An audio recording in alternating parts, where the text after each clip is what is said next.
जय महाकाल मित्रों, हमारे चैनल में आपका स्वागत है। दोस्तों, जैसा कि आप जानते हैं कि भगवान शिव का प्रिय दिन, प्रिय त्योहार होता है महाशिवरात्रि। और महाशिवरात्रि के दिन अगर आप कोई उपाय करते हैं तो निश्चित तौर से भगवान महाकाल की कृपा आपको देखने को मिलती है और भगवान आपके जीवन में हर कार्य को पूरा करते हैं और निश्चित तौर से आपको आपके कार्यों में भी तरक्की देखने को मिलती है।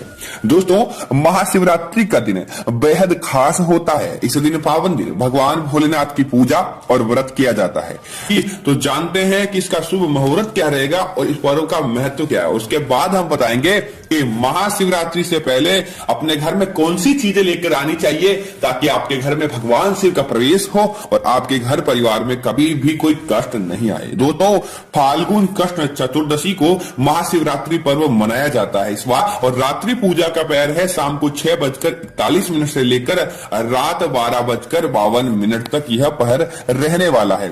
दोस्तों, महाशिवरात्रि के दिन शुभ काल के दौरान ही महादेव और पार्वती की पूजा करनी चाहिए, तभी इसका फल मिलता है। महाशिवरात्रि पर रात्रि में 4 बार शिव पूजन की परंपरा है और महाशिवरात्रि पूजन का तभी भक्त को और भगवान को मजा आता है, भक्ति में होता है, जब वह भगवान के अनुरूप चीजें अपने घर में लेकर आता है और भगवान को अर्पित करता है। तो दोस्तों, भगवान शिव की पूजा करते समय बेलपत्र, शहद, दूध, दही, शक्कर और गंगा जल से अभिषेक करना चाहिए। ऐसा करने से आपकी सारी समस्याएं दूर होगी, साथ ही मांगी गई हर मुराद आपकी पूरी होती है। दोस्तों, भगवान शिव बहुत ही चमत्कारी है और पौराणिक मान्यताओं के अनुसार इस पावन रात्रि को भगवान शिव ने संरक्षण और विनाश का सर्जन किया। मान्यता है कि इस दिन भगवान शिव और देवी पार्वती का शुभ विवाह भी इस दिन संपन्न हुआ था। तो दोस्तों, इस दिन अगर आप अपने घर में वह चीजें लेकर आए जिससे आपको फायदा पहुंचे और भगवान शिव आपसे प्रसन्न हो, तो इसमें आपको बड़ी बात क्या है, आपको तो इसमें आप मालामाल ही होने के योग बना सकते हैं। इस शुभ अवसर पर भगवान शिव को खुश करने की, क्योंकि दोस्तों सभी भक्तों के अंदर चाह रहती है और वह चाहते हैं कि कैसे भी करके महाकाल को वो प्रसन्न कर ले। इस दिन भगवान शिव को दूध अर्पित करने का बहुत ही बड़ा महत्व है और इसका कई गुना पुण्य हमें प्राप्त होता है। दोस्तों, बात करते हैं ऐसी कौन सी चीजें हैं जो महाशिवरात्रि से पहले आपको अपने घर में लेकर आ जाना चाहिए। दोस्तों, सबसे पहला है भांग।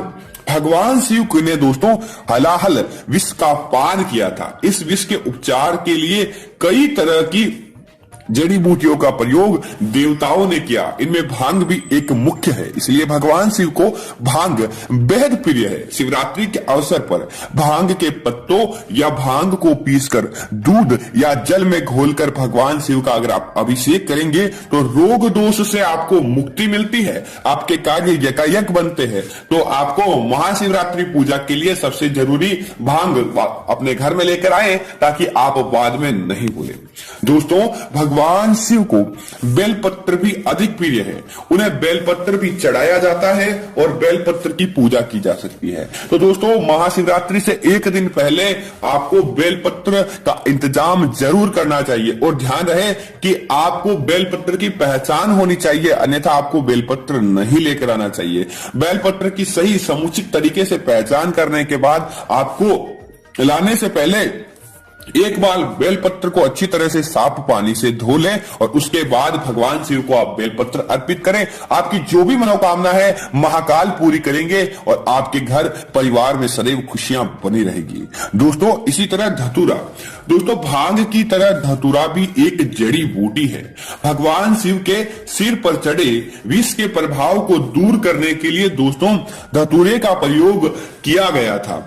इसलिए भगवान शिव जी को धतूरा बहुत प्रिय है और भगवान शिव को धतूरा अर्पित किया जाता है। महाशिवरात्रि के अवसर पर शिवलिंग पर जो कोई भक्त धतूरा अर्पित करता है उससे अपने शत्रुओं से भय दूर होता है और साथ ही उनके जो धन संबंधित मामले हैं वह अपने आप ही चले जाते हैं। उनके घर परिवार में कभी भी आर्थिक कलह उत्पन्न नहीं होता है और घर परिवार में सदैव खुशियां बनी रहती है। दोस्तों, इसी तरह गंगा जल। गंगा दोस्तों भगवान विष्णु के चरणों से निकलती है और भगवान शिव की जटा से धरती पर उतरती है, अर्थात कि गंगा नदी अगर इस धरती पर आई है तो वह भगवान शिव की जटा से आई है। इसलिए सभी नदियों में गंगा नदी सबसे परम पवित्र और शिव पुत्री भी कहा जाता है। भागीरथी को भगवान शिव का बहुत ही बड़ा आशीर्वाद प्राप्त है और गंगा जल से अगर आप भगवान शिव का अभिषेक करेंगे तो आपको मानसिक शांति और सुख की प्राप्ति होती है। आपके घर परिवार में कभी भी कोई कष्ट नहीं आता और अचानक जो संकट आते हैं, अचानक विपदा, बीमार होना, एक्सीडेंट या अकाल मृत्यु, ऐसी बाधाओं से आपको मुक्ति मिलती है। दोस्तों इसी तरह गन्ने का रस, गन्ना भगवान दोस्तों जीवन में मिठास और सुख का प्रतीक माना जाता है। शास्त्रों में इसे बहुत ही पवित्र माना गया है। प्रेम के देवता कामदेव का धनुष गन्ने से बना है। देव प्रबोधनी एकादशी के दिन गन्ने का घर बनाकर भगवान विष्णु और देवी तुलसी की पूजा की जाती है। छठ पर्व में भी छठी मैया के लिए गन्ने का घर बनाया जाता है। ऐसी मान्यता है कि गन्ने के रस से भगवान शिव का अभिषेक करने से धन धान्य की प्राप्ति होती है और आपके घर परिवार में सदैव महाकाल का आशीर्वाद बना रहता है। दोस्तों इसी तरह कुछ पूजन सामग्री के बारे में भी हम आपको बात कर रहे हैं कि कौन सी पूजा सामग्री आपको महाशिवरात्रि से पहले अपने घर में लेकर आ जाना चाहिए। दोस्तों सबसे पहले है सुगंधित पुष्प और दूसरा है बेलपत्र, धतूरा, भांग, बेर, आम, मर्जरी, जो की बाले, तुलसी दल, मदार पुष्प, गाय का कच्चा दूध, इख का रस, दही, शुद्ध देसी घी, शहद, गंगा जल, पवित्र जल, कपूर, धूप, दीप, रुई आदि को आपको अपने घर में लेकर आ जाना चाहिए ताकि महाशिवरात्रि का आपको पूरा महत्व प्राप्त हो और आपके घर परिवार में कभी भी कोई कष्ट नहीं आए।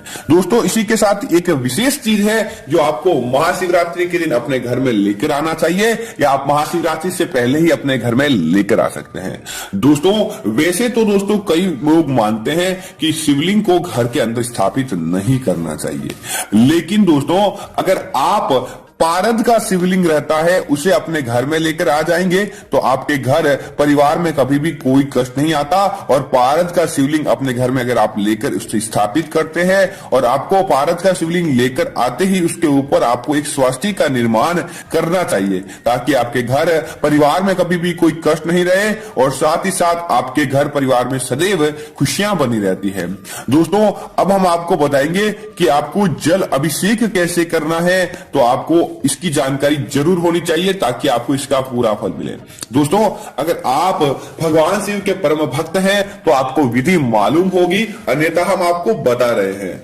आपको दोस्तों महाशिवरात्रि के दिन सुबह उठकर नहा धोकर सबसे पहले आप तैयार हो जाए और महाकाल का मन ही मन जाप करता रहे। जैसे आपको छोटा सा मंत्र ओम नमः शिवाय आते हैं तो आप उसे ही गुनगुनाते रहे और उसके बाद आप केवल और केवल बेलपत्र और कच्चा दूध भी भगवान शिव के शिवलिंग पर अर्पित करके आपकी जो मनोकामना मांगते हैं वह पूरी होती है और आपके घर परिवार में कभी भी कोई कष्ट नहीं आता है। दोस्तों इसी तरह एक ऐसी चीज है जो आपको भूलकर भी भगवान शिव को अर्पित नहीं करनी चाहिए, अन्यथा आपको भगवान शिव के क्रोध का सामना भी करना पड़ सकता है। क्योंकि दोस्तों तुलसी और दुर्वा घास भगवान शिव को अर्पित नहीं की जा सकती है, तो आप भूलकर भी ऐसा कार्य नहीं करें, अन्यथा आपको परेशानी का सामना भी करना पड़ सकता है। दोस्तों इसी के साथ ही महाशिवरात्रि से पहले आपको नंदी और भगवान शिव के लिए अगर आपकी श्रद्धा है और आपका सामर्थ्य है तो सामर्थ्य के अनुसार महाकाल के लिए आपको एक ड्रेस जरूर बनानी चाहिए। देवताओं को दोस्तों साल में एक बार वस्त्र प्रत्येक घर से अर्पित जरूर करने चाहिए और अगर कोई भक्त महाशिवरात्रि के दिन नंदी महाराज को वस्त्र अर्पित करता है और भगवान शिव की मूर्ति और शिव परिवार के लिए जो कोई भक्त वस्त्र अर्पित करता है उसके घर परिवार में सदैव पूरे वर्ष भर खुशियां बनी रहती है, उसके घर परिवार में यकायक संकट नहीं आते और वह जैसा चाहता है वैसा उसके घर परिवार में होता है। तो क्यों ना दोस्तों ऐसा छोटा सा उपाय करके हमारे घर में हम प्रसन्नता ला सकते हैं, हमारे घर में जैसा कार्य करवाना चाहते हैं वैसा कर सकते हैं। तो दोस्तों कमेंट में जय महाकाल जरूर लिखे। मैं उम्मीद करता हूं कि मेरी ये जानकारी आपको पसंद आई होगी। ऐसी और वीडियो देखने के लिए हमारे चैनल को सब्सक्राइब करें, वीडियो को लाइक करें, शेयर करें और साथ ही साथ अन्य मित्रों को भी बताएं ताकि दोस्तों आपके जीवन में घर परिवार में महाकाल का फायदा देखने को मिले और आपके जो भी कार्य है वह आसानी से संपन्न हो जाए। तो क्यों ना दोस्तों कमेंट में आपको जय